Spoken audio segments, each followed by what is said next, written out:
ओम जय श्री हरि विष्णु। कथा सुनने वाले सभी भक्तों का आज की कथा में हार्दिक स्वागत है। भगवान विष्णु और माँ लक्ष्मी की कृपा आप सभी भक्तों पर सदैव ही बनी रहे।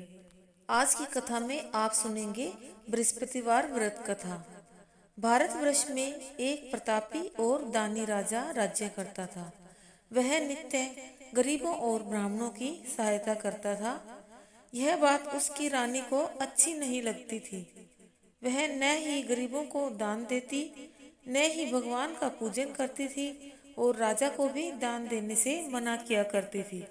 एक दिन राजा शिकार खेलने वन को गए हुए थे, तो रानी महल में अकेली थी। उसी समय बृहस्पति देव साधु वेश में राजा के महल में भिक्षा के लिए गए और भिक्षा मांगी। रानी ने भिक्षा देने से इनकार किया और कहा, हे साधु महाराज, मैं तो दान पुण्य से तंग आ गई हूँ। मेरा पति सारा धन लुटाते रहते हैं। मेरी इच्छा है कि हमारा सब धन नष्ट हो जाए, फिर न रहेगा बांस न बजेगी बांसुरी। साधु ने कहा, हे देवी, तुम तो बड़ी विचित्र हो। धन संतान तो सभी चाहते हैं, पुत्र और लक्ष्मी तो पापी के घर भी होने चाहिए। यदि तुम्हारे पास अधिक धन है तो भूखों को भोजन दो, प्यासों के लिए प्याऊ बनवाओ, मुसाफिरों के लिए धर्मशालाएं खुलवाओ। जो निर्धन अपनी कुंवारी कन्याओं का विवाह नहीं कर सकते, उनका विवाह कराओ। ऐसे और कई काम हैं जिनके करने से तुम्हारा यश लोक परलोक में फैलेगा। परंतु रानी पर उपदेश का कोई प्रभाव न पड़ा। वह बोली, महाराज, आप मुझे कुछ न समझाएं। मैं ऐसा धन नहीं चाहती जो हर जगह बांटती फिरूं। साधु ने उत्तर दिया, हे देवी, यदि तुम्हारी ऐसी इच्छा है तो तथास्तु। तुम ऐसा करना कि बृहस्पतिवार को घर लीपकर पीली मिट्टी से अपना सिर धोकर स्नान करना, भट्टी चढ़ाकर कपड़े धोना। ऐसा करने से आपका सारा धन नष्ट हो जाएगा। इतना कहकर वह साधु महाराज वहां से आलोप हो गए। साधु के अनुसार कई बातों को पूरा करते हुए रानी को केवल 3 बृहस्पतिवार ही बीते थे कि उसकी समस्त धन संपत्ति नष्ट हो गई।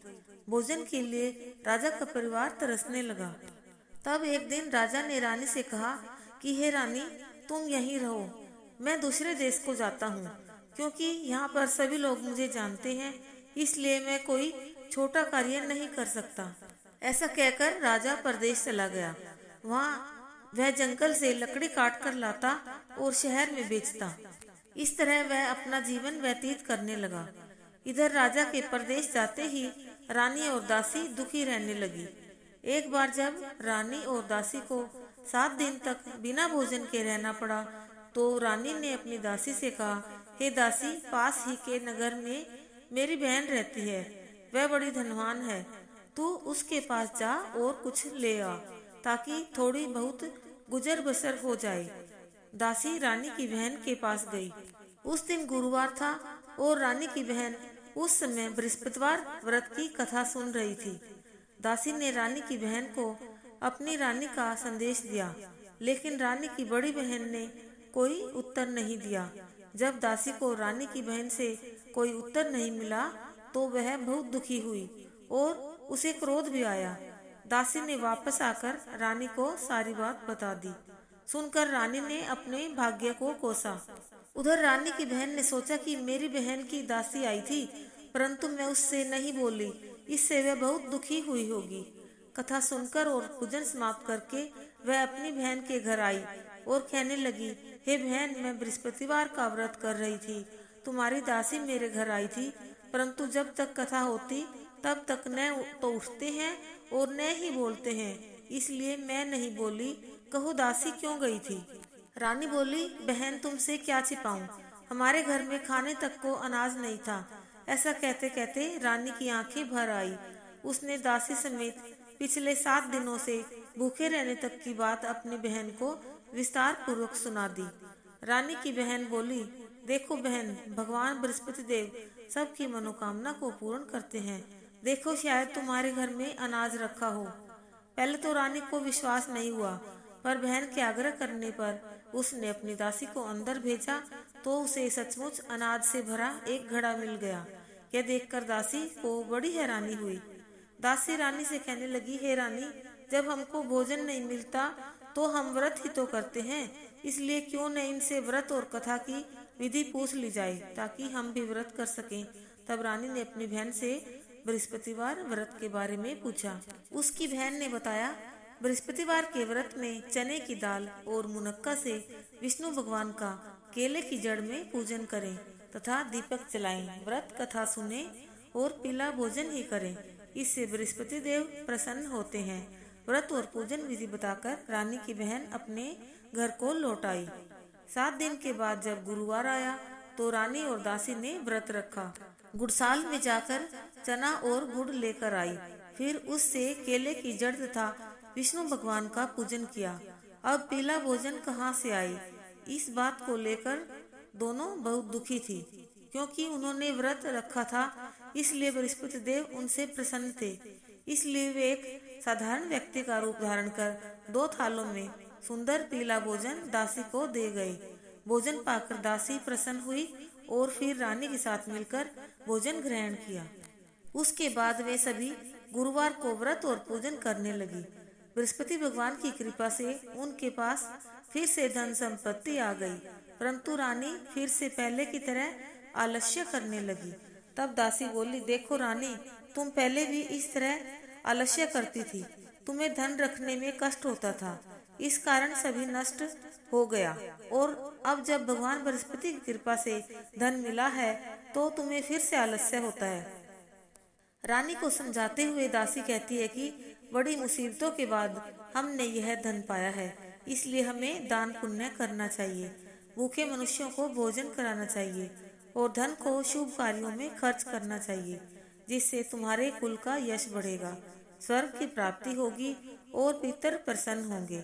दासी की बात मानकर रानी अपना धन शुभ कार्यों में खर्च करने लगी, जिससे पूरे नगर में उसका यश फैलने लगा। एक दिन राजा दुखी होकर जंगल में एक पेड़ के नीचे आसन जमाकर बैठ गया। वह अपनी दशा को याद करके व्याकुल होने लगा। बृहस्पतिवार का दिन था। एकाएक उसने देखा कि निर्जन वन में एक साधु प्रकट हुए। वह साधु वेश में स्वयं बृहस्पति देवता थे। लकड़हारे के सामने आकर बोले, हे लकड़हारे, इस सुनसान जंगल में तू चिंता मग्न क्यों बैठा है? लकड़हारे ने दोनों हाथ जोड़कर प्रणाम किया और उत्तर दिया, महात्मा जी, आप सब कुछ जानते हैं, मैं क्या कहूँ? यह कहकर रोने लगा और साधु को अपनी आत्मकथा सुनाई। महात्मा जी ने कहा, तुम्हारी स्त्री ने बृहस्पति के दिन बृहस्पति भगवान का निरादर किया है, जिसके कारण रुष्ट होकर उन्होंने तुम्हारी यह दशा कर दी। अब तुम चिंता को दूर करके मेरे कहने पर चलो तो तुम्हारे सब कष्ट दूर हो जाएंगे और भगवान पहले से भी अधिक संपत्ति देंगे। तुम बृहस्पति के दिन कथा किया करो, 2 पैसे के चने मुनक्का लाकर उसका प्रसाद बनाओ और शुद्ध जल के लोटे में शक्कर मिलाकर अमृत तैयार करो। कथा के पश्चात अपने सारे परिवार और सुनने वाले प्रेमियों में अमृत व प्रसाद बांटकर आप भी ग्रहण करो। ऐसा करने से भगवान तुम्हारी सब मनोकामनाएं पूरी करेंगे। साधु के ऐसे वचन सुनकर लकड़हारा बोला, हे प्रभु, मुझे लकड़ी बेचकर इतना पैसा नहीं मिलता जिससे भोजन के उपरांत कुछ बचा सकूं। मैंने रात्रि में अपनी स्त्री को व्याकुल देखा है, मेरे पास कुछ भी नहीं जिससे मैं उसकी खबर मंगा सकूं। साधु ने कहा, हे लकड़हारे, तुम किसी बात की चिंता मत करो। बृहस्पति के दिन तुम रोजाना की तरह लकड़ियां लेकर शहर को जाओ। तुमको रोज से दुगना धन प्राप्त होगा, जिससे तुम भली भांति भोजन कर लोगे तथा बृहस्पति देव की पूजा का सामान भी आ जाएगा। इतना कहकर साधु अंतर ध्यान हो गए। धीरे धीरे समय व्यतीत होने पर फिर वही बृहस्पतिवार का दिन आया। लकड़हारा जंगल से लकड़ी काटकर किसी शहर में बेचने गया। उसे उस दिन और दिन से अधिक पैसा मिला। राजा ने चना गुड़ आदि लाकर गुरुवार का व्रत किया। उस दिन से उसके सभी क्लेश दूर हुए। परंतु जब दोबारा गुरुवार का दिन आया तो बृहस्पतिवार का व्रत करना भूल गया। इस कारण बृहस्पति भगवान नाराज हो गए। उस दिन उस नगर के राजा ने विशाल यज्ञ का आयोजन किया तथा शहर में यह घोषणा करा दी कि कोई भी मनुष्य अपने घर में भोजन न बनावे, न आग जलावे। समस्त जनता मेरे यहाँ भोजन करने आए। इस आज्ञा को जो न मानेगा उसे फांसी की सजा दी जाएगी। इस तरह की घोषणा संपूर्ण नगर में करवा दी गई। राजा की आज्ञा अनुसार शहर के सभी लोग भोजन करने गए, लेकिन लकड़हारा कुछ देर से पहुंचा, इसलिए राजा उसको अपने साथ घर लिवा ले गए और ले जाकर भोजन करा रहे थे तो रानी की दृष्टि उस खूंटी पर पड़ी जिस पर उसका हार लटका हुआ था। वह वहां पर दिखाई नहीं दिया। रानी ने निश्चय किया कि मेरा हार इस मनुष्य ने चुरा लिया है। उसी समय सिपाहियों को बुलाकर उसको कारागार में डलवा दिया। जब लकड़हारा कारागार में पड़ गया और बहुत दुखी होकर विचार करने लगा कि न जाने कौन से पूर्व जन्म के कर्म से मुझे यह दुख प्राप्त हुआ है, और उसी साधु को याद करने लगा जो कि जंगल में मिला था। उसी समय तत्काल बृहस्पति देव साधु के रूप में प्रकट हुए और उसकी दशा को देखकर कहने लगे, अरे मूर्ख, तूने बृहस्पति देव की कथा नहीं करी, इस कारण तुझे दुख प्राप्त हुआ है। अब चिंता मत कर, बृहस्पतिवार के दिन कारागार के दरवाजे पर 4 पैसे पड़े मिलेंगे, उनसे तू बृहस्पति देव की पूजा करना, तेरे सभी कष्ट दूर हो जाएंगे। बृहस्पति के दिन उसे 4 पैसे मिले। लकड़हारे ने कथा कही। उसी रात्रि को बृहस्पति देव ने उस नगर के राजा को स्वप्न में कहा, हे राजा, तूने जिस आदमी को कारागार में बंद कर दिया है वह निर्दोष है, वह राजा है, उसे छोड़ देना। रानी का हार उसी खूंटी पर लटका है, अगर तू ऐसा नहीं करेगा तो मैं तेरे राज्य को नष्ट कर दूंगा। इस तरह रात्रि के स्वप्न को देखकर राजा प्रातःकाल उठा और खूंटी पर हार देखकर लकड़हारे को बुलाकर क्षमा मांगी तथा लकड़हारे को योग्य सुंदर वस्त्र आभूषण देकर विदा कर दिया। बृहस्पति देव की आज्ञानुसार लकड़हारा अपने नगर को चल दिया। राजा जब अपने नगर के निकट पहुंचा तो उसे बड़ा आश्चर्य हुआ। नगर में पहले से अधिक बाग, तालाब, कुएं तथा बहुत सी धर्मशाला, मंदिर आदि बन गई हैं। राजा ने पूछा, यह किसका बाग और धर्मशाला है? तब नगर के सब लोग कहने लगे, यह सब रानी और बांदी के हैं। तो राजा को आश्चर्य हुआ और गुस्सा भी आया। जब रानी ने यह खबर सुनी कि राजा आ रहे हैं तो उन्होंने बांदी से कहा कि हे दासी, देख, राजा हमको कितनी बुरी हालत में छोड़ गए थे। हमारी ऐसी हालत देखकर वह लौट न जाए, इसलिए तू दरवाजे पर खड़ी हो जा। आज्ञानुसार दासी दरवाजे पर खड़ी हो गई। राजा आए तो उन्हें अपने साथ लिवा लाई। तब राजा ने क्रोध करके अपनी रानी से पूछा कि यह धन तुम्हें कैसे प्राप्त हुआ है? तब उन्होंने कहा, हमें यह सब धन बृहस्पति देव के इस व्रत के प्रभाव से प्राप्त हुआ है। राजा ने निश्चय किया कि 7 रोज बाद तो सभी बृहस्पति देव का पूजन करते हैं, परंतु मैं प्रतिदिन दिन में 3 बार कहानी तथा रोज व्रत किया करूंगा। अब हर समय राजा के दुपट्टे में चने की दाल बंधी रहती तथा दिन में 3 बार कहानी कहता। एक रोज राजा ने विचार किया कि चलो अपनी बहन के यहाँ हो आवे। इस तरह निश्चय कर राजा घोड़े पर सवार हो अपनी बहन के यहाँ को चलने लगा। मार्ग में उसने देखा कि कुछ आदमी एक मुर्दे को लिए जा रहे हैं। उन्हें रोककर राजा कहने लगा, अरे भाइयों, मेरी बृहस्पति देव की कथा सुन लो। वे बोले, लो, हमारा तो आदमी मर गया है, इसको अपनी कथा की पड़ी है। परंतु कुछ आदमी बोले, अच्छा कहो, हम तुम्हारी कथा भी सुनेंगे। राजा ने दाल निकाली और जब कथा आदि हुई कि मुर्दा हिलने लग गया, और जब कथा समाप्त हो गई तो राम राम करके मनुष्य उठकर खड़ा हो गया। आगे मार्ग में उसे एक किसान खेत में हल चलाता मिला। राजा ने उसे देख और उससे बोले, अरे भैया, तुम मेरी बृहस्पतिवार की कथा सुन लो। किसान बोला, जब तक मैं तेरी कथा सुनूंगा तब तक 4 हरैया जोत लूंगा। जा, अपनी कथा किसी और को सुनाना। इस तरह राजा आगे चलने लगा। राजा की हटते ही बैल पछाड़ खाकर गिर गए तथा किसान के पेट में बड़ी जोर का दर्द होने लगा। उस समय उसकी माँ रोटी लेकर आई। उसने जब यह देखा तो अपने पुत्र से सब हाल पूछा और बेटे ने सभी हाल कह दिया। तो बुढ़िया दौड़ी दौड़ी उस घुड़सवार के पास गई और उससे बोली कि मैं तेरी कथा सुनूंगी, तू अपनी कथा मेरे खेत पर चलकर ही कहना। राजा ने बुढ़िया के खेत पर जाकर कथा कही, जिसके सुनते ही वह बैल उठ खड़े हुए तथा किसान के पेट का दर्द भी बंद हो गया। राजा अपनी बहन के घर पहुंचा। बहन ने भाई की खूब मेहमानी की। दूसरे रोज प्रातःकाल राजा जगा तो वह देखने लगा कि सब लोग भोजन कर रहे हैं। राजा ने अपनी बहन से कहा, ऐसा कोई मनुष्य है जिसने भोजन नहीं किया हो? मेरी बृहस्पतिवार की कथा सुन ले। बहन बोली, हे भैया, यह देश ऐसा ही है, कि पहले यहाँ लोग भोजन करते हैं, बाद में अन्य काम करते हैं। अगर कोई पड़ोसी में हो तो देख आऊं। ऐसा कहकर देखने चली गई, परंतु उसे कोई ऐसा व्यक्ति नहीं मिला जिससे ने भोजन न किया हो। अतः वह एक कुम्हार के घर गई जिसका लड़का बीमार था। उसे मालूम हुआ कि उनके यहाँ 3 रोज से किसी ने भोजन नहीं किया है। रानी ने अपने भाई की कथा सुनने के लिए कुम्हार से कहा। वह तैयार हो गया। राजा ने जाकर बृहस्पतिवार की कथा कही, जिसको सुनकर उसका लड़का ठीक हो गया। अब तो राजा की प्रशंसा होने लगी। एक रोज राजा ने अपनी बहन से कहा कि हे बहन, हम अपने घर को जाएंगे, तुम भी तैयार हो जाओ। राजा की बहन ने अपनी सास से कहा। सास ने कहा, हाँ चली जा, परंतु अपने लड़कों को मत ले जाना, क्योंकि तेरे भाई के कोई औलाद नहीं है। बहन ने अपने भैया से कहा, हे भैया, मैं तो चलूंगी, पर कोई बालक नहीं जा गए। राजा बोला, जब कोई बालक नहीं चलेगा तब तू ही क्या करेगी। बड़े दुखी मन से राजा अपने नगर को लौट आया। राजा ने अपनी रानी से कहा, हम निर्वंशी हैं, हमारा मुंह देखने का धर्म नहीं है और कुछ भोजन आदि नहीं किया। रानी बोली, हे प्रभु, बृहस्पति देव ने हमें सब कुछ दिया है, वह हमें औलाद अवश्य देंगे। उसी रात को बृहस्पति देव ने राजा से स्वप्न में कहा, हे राजा, उठ, सभी सोच त्याग दे, तेरी रानी गर्भ से है। राजा की यह बात सुनकर बड़ी खुशी हुई। 9वें महीने में उसकी गर्भ से एक सुंदर पुत्र पैदा हुआ। तब राजा बोला, हे रानी, स्त्री बिना भोजन के रह सकती है, पर बिना कहे नहीं रह सकती। जब मेरी बहन आवे तुम मुझसे कुछ मत कहना। रानी ने सुनकर हाँ कर दिया।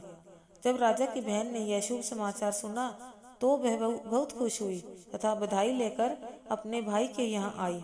तभी रानी ने कहा, घोड़ा चढ़कर तो नहीं आई, गधा चढ़ी आई। राजा की बहन बोली, भाभी, मैं इस प्रकार न कहती तो तुम्हें औलाद कैसे मिलती। बृहस्पति देव ऐसे ही हैं, जैसी जिसके मन में कामनाएं हैं सभी को पूर्ण करते हैं। जो सद्भावना पूर्वक बृहस्पतिवार का व्रत करता है एवं कथा पढ़ता है अथवा सुनता है, दूसरों को सुनाता है, बृहस्पति देव उसकी सभी मनोकामना पूर्ण करते हैं। भगवान बृहस्पति देव उसकी सदैव रक्षा करते हैं।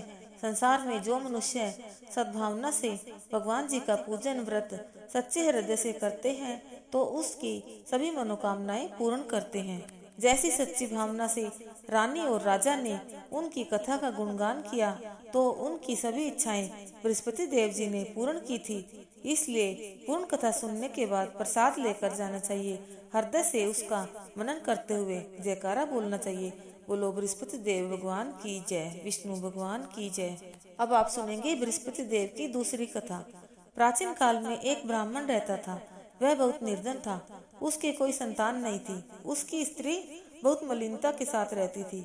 वह स्नान न करती, किसी देवता का पूजन न करती। इससे ब्राह्मण देवता बड़े दुखी थे। बेचारे बहुत कुछ कहते थे, किंतु उसका कुछ परिणाम न निकला। भगवान की कृपा से ब्राह्मण की स्त्री के कन्या रूपी रत्न पैदा हुआ। कन्या बड़ी होने पर प्रातः स्नान करके विष्णु भगवान का जाप व बृहस्पतिवार का व्रत करने लगी। अपने पूजन पाठ को समाप्त करके विद्यालय जाती तो अपनी मुट्ठी में जौ भर के ले जाती और पाठशाला के मार्ग में डालती जाती। तब ये जौ स्वर्ण के हो जाते। लौटते समय उनको बीन कर घर ले आती थी।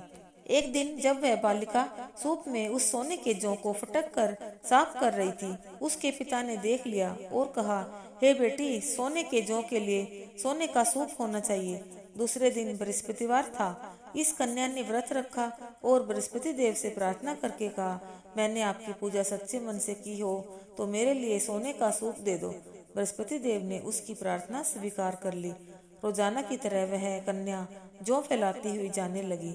जब लौटकर जौ बीन रही थी तो बृहस्पति देव की कृपा से सोने का सूप मिला। उसे वह घर ले आई और उसमें जौ साफ करने लगी, परंतु उसकी माँ का वही ढंग रहा। एक दिन की बात है कि वह कन्या सोने के सूप में जौ साफ कर रही थी। उस समय उस शहर का राजपुत्र वहां से होकर निकला।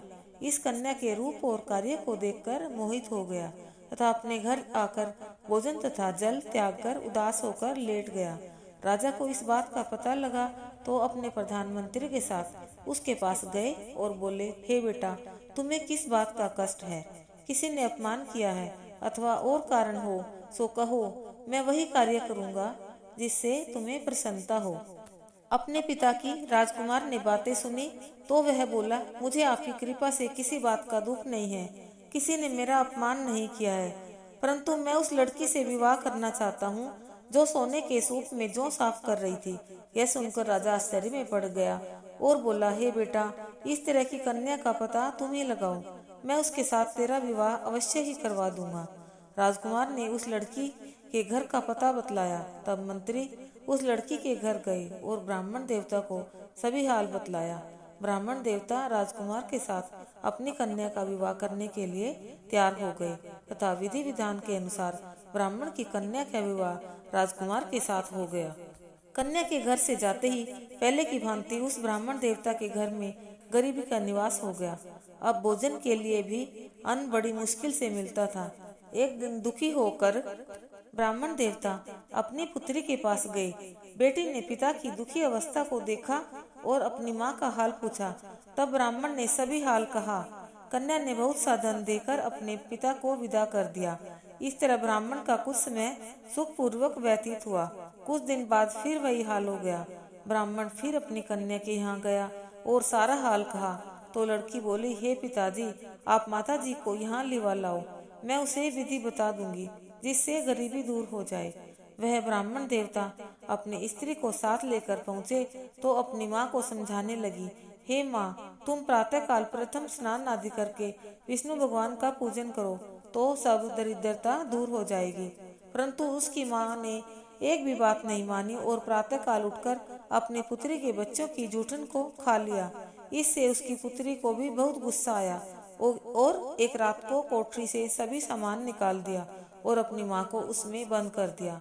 प्रातःकाल उसे निकाला तथा स्नान आदि करा के पाठ करवाया तो उसकी माँ की बुद्धि ठीक हो गई और फिर प्रत्येक बृहस्पतिवार को व्रत रखने लगी। इस व्रत के प्रभाव से उसके माँ बाप बहुत ही धनवान और पुत्रवान हो गए और बृहस्पति जी के प्रभाव से इस लोक के सुख भोग कर स्वर्ग को प्राप्त हुए। सब बोलो विष्णु भगवान की जय, बोलो बृहस्पति देव की जय। अब करेंगे बृहस्पति देव की आरती।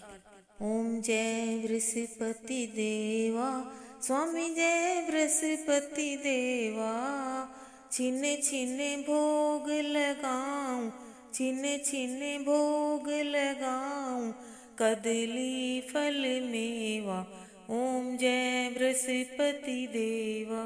तुम पूर्ण परमात्मा, तुम अंतर्यामी, स्वामी तुम अंतर्यामी, जगत पिता जगदीश्वर, जगत पिता जगदीश्वर, तुम सबके स्वामी। ओम जय बृहस्पति देवा। चरणामृत निज निर्मल, सब पातक हरता, स्वामी सब पातक हरता, सकल मनोरथ दायक, सकल मनोरथ दायक, कृपा करो भरता। ओम जय बृहस्पति देवा। तन मन धन अर्पण कर, जो जन शरण पड़े, स्वामी जो जन शरण पड़े, प्रभु प्रकट तब होकर, प्रभु प्रकट तब होकर, आकर द्वार खड़े। ओम जय बृहस्पति देवा। दीन दयाल दयानिधि, भक्तन हितकारी, स्वामी भक्तन हितकारी, पाप दोष सब हरता, पाप दोष सब हरता, भव बंधन हारी। ओम जय बृहस्पति देवा। सकल मनोरथ दायक, सब संशय तारो, स्वामी सब संशय तारो, विषय विकार मिटाओ, विषय विकार मिटाओ, संतन सुखकारी। ओम जय बृहस्पति देवा। जो कोई आरती तेरी प्रेम सहित गावे, स्वामी प्रेम सहित गावे, ज्येष्ठानंद बंद सो, ज्येष्ठानंद बंद सो, सो निश्चय फल पावे। ओम जय बृहस्पति देवा, ओम जय बृहस्पति देवा, स्वामी जय बृहस्पति देवा। छिने छिने भोग लगाऊं, छिने छिने भोग लगाऊं, कदली फल मेवा। ओम जय बृहस्पति देवा, ओम जय बृहस्पति देवा। सब बोलो बृहस्पति देव भगवान की जय, बोलो विष्णु भगवान की जय।